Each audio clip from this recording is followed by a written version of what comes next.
What's up, team? With the Wilds of Talandre expansion dropping on March 6th, Tier 2 gear is finally coming to Throne of Liberty.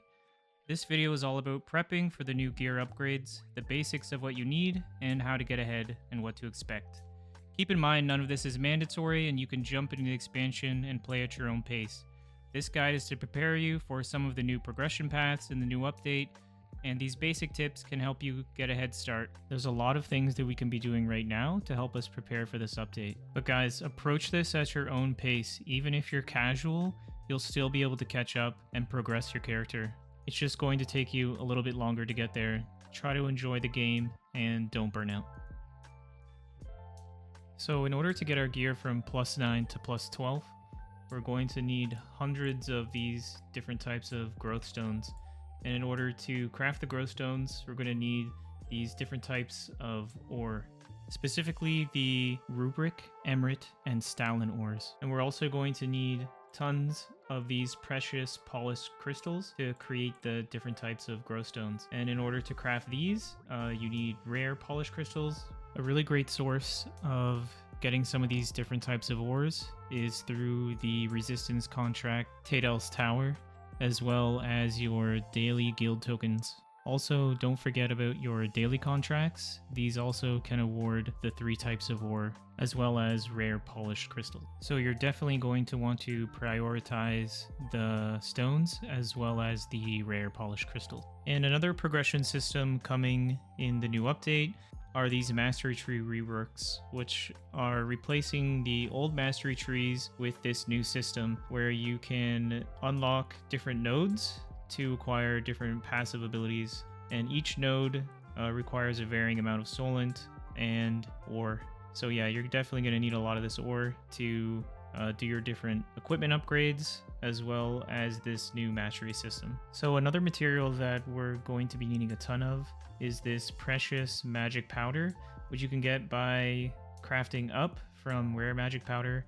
And the only real way to get this stuff is by dissolving gear, and specifically dissolving gear that has multiple traits on it.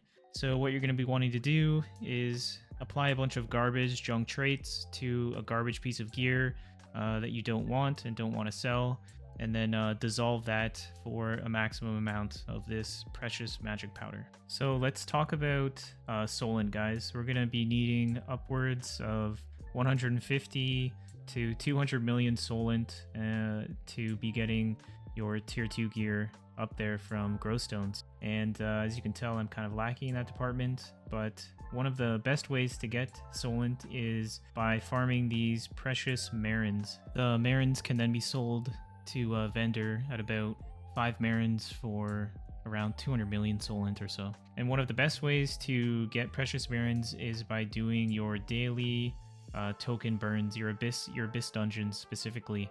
So when you do those, you'll get all these different types of marins that you'll be able to craft up, or they'll be dropping. And another great thing about the abyss token burns is that they also award a ton of solent. So make sure you're popping all of your solent buffs before you're going to do these token burns. And guys, staying on top of your token burns is one of the biggest things that you can do in this game to help yourself progress. Another valuable resource that we're going to want to be stacking and saving are the trait unlock stone. These stones allow you to unlock a trait on a piece of gear freely, without having to spend time farming the same piece with the same trait on it, or spending lucent on the auction house. One of the best ways of getting trait unlock stones is by using your 1-star dungeon token rewards and cashing them out for these bundle bags to get 3 trait unlock stones per purchase. I would save your 2-star dungeon tokens for now,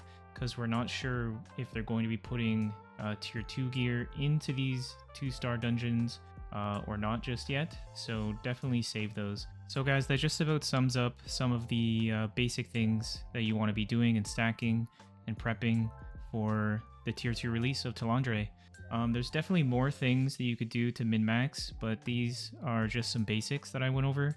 But definitely feel free to let me know in the comments below of the things you guys are doing to prepare for our new expansion. I'll see you guys in the next one.